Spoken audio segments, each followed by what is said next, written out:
Welcome back into the Rowdy Studio. I'm Stephen Levine, Senior NASCAR Editor for Sporting News. Jeff Owens joining me here in the studio. And the Matt Kenseth announcement earlier in the week that he is leaving Roush Fenway Racing. The predominant rumors are still that he's heading to Joe Gibbs, though there's been no official word. The interesting aspect of this that we haven't really talked about yet is the domino effect. Right. What does this do to or for all the other big-name free agents that are out there? Guys like Brian Vickers, Joey Logano, A.J. Allmendinger, Ryan Newman, all these guys who are in contract years, Martin Truex Jr. How do we see all of this settling out? Well, it certainly eliminates the number one option for most teams. Every free agent driver out there was hoping and praying that they might get a call from Joe Gibbs. Well, that call has come now, so that eliminates that option for all these other guys, which was by and far the best option out there when you talk about, teams that might need drivers. The two guys that it hurts the most, I think, are Kurt Busch. Kurt Busch is driving this year to get back to an elite team. In my opinion, there was really only one elite ride possibly open, and that was Gibbs. And it seemed for a while that might be a possibility. Joe came out and said, we love the guy, yeah, we would consider him. Well, now they've gone with Matt Kenseth, so that option's off the table now for Kurt Busch. And when you look around, you have to ask yourself, where can he go now? Right. I don't see a spot. Well, Richard Petty was interested in him in the offseason, and their sponsor put the kibosh on that deal, Smithfield. Yeah. So I mean, is that... he's not going back to Penske. I wouldn't think so. He's not going back to Roush. No, I don't think so. Hendrick has no spot for him, and they're not going to take another Busch brother. I don't see RCR going after him. Stewart-Haas might be a possibility if they don't re-sign Ryan Newman. That seems to be possibly the only viable option. If he doesn't land there, where does he go? Okay, you said two guys that this hurts. Kurt Busch is one of them. Who's the other? Well, the other is Joey Logano, because we just don't know. J.D. Gibbs and Joe Gibbs have both come out and said very strongly that they want to keep Joey Logano. But they didn't say in a cup car. Right. J.D. actually said yesterday, we want to keep him forever. Right. But he also couches that by saying, we just don't know where we're going to put him yet.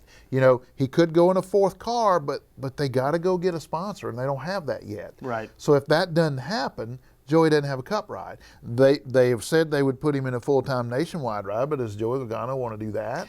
He just won a cup race. Well, Joey Logano, I talked to him once, and he admitted that, yeah, I jumped to cup too soon, but what are you going to do, say no? You don't want to go back down. Well, Elliott Sadler did it. Worked out pretty well for him. Yeah, I don't think...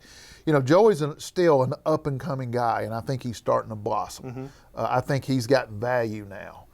So I would think there would be other teams interested in him if he doesn't stay at Gibbs. The problem is, where is that going to be? It could be Penske if they decide they don't like A.J. Allmendinger. Absolutely. It could be the 43 if they decide they don't like Eric Almirola, although the King has always spoken really highly of Almirola. Right. The other option that might be out there, this is a long shot, but it could be an option. Let's say Roush finds his sponsors for the 17 car and Ricky Stenhouse, and they also land a sponsor for a fourth car. They have said that they want to go back to 4 teams. Now, that seems like a long shot right now because they're having so much trouble finding sponsors. But let's say they do find a sponsor for that fourth car. Logano's a young guy, 22 years old, and I would bet you Ford would love to snag him away from Toyota after Toyota just stole Matt Kenseth. A little quid pro quo. One guy that I think puts a wrinkle in all of this, who's also a young guy and might have a slightly better pedigree than a Joey Logano and is probably turning some heads so far this season with his performance, is Brian Vickers. Right. Do you see a place for him back as a full-time Well, Sprint Cup driver? I think this hurts him too because this takes away, he probably wasn't going to go to Gibbs. But if somebody goes to Gibbs, that maybe opens up another ride. But now the market's kind of flooded. So, I think his options are kind of limited too.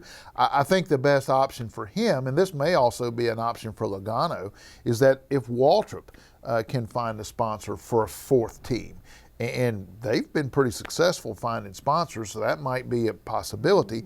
But if they find, and Michael Waltrip has also said that, maybe we keep using Brian and splitting him with Mark Martin until Mark decides to retire, but who knows when that's going to be. Will that ever happen? I think Brian's best option right now might be staying right where he's at and running even a partial schedule for Waltrip instead of taking a gamble on another ride that maybe you're not quite so sure about. Okay, well, the one thing I can guarantee will happen is that the silly season will just get sillier before all this is worked out. Yeah, we'll be back here talking about this a lot more. Yeah. For Jeff Owens, I'm Stephen Levine. Thanks for watching.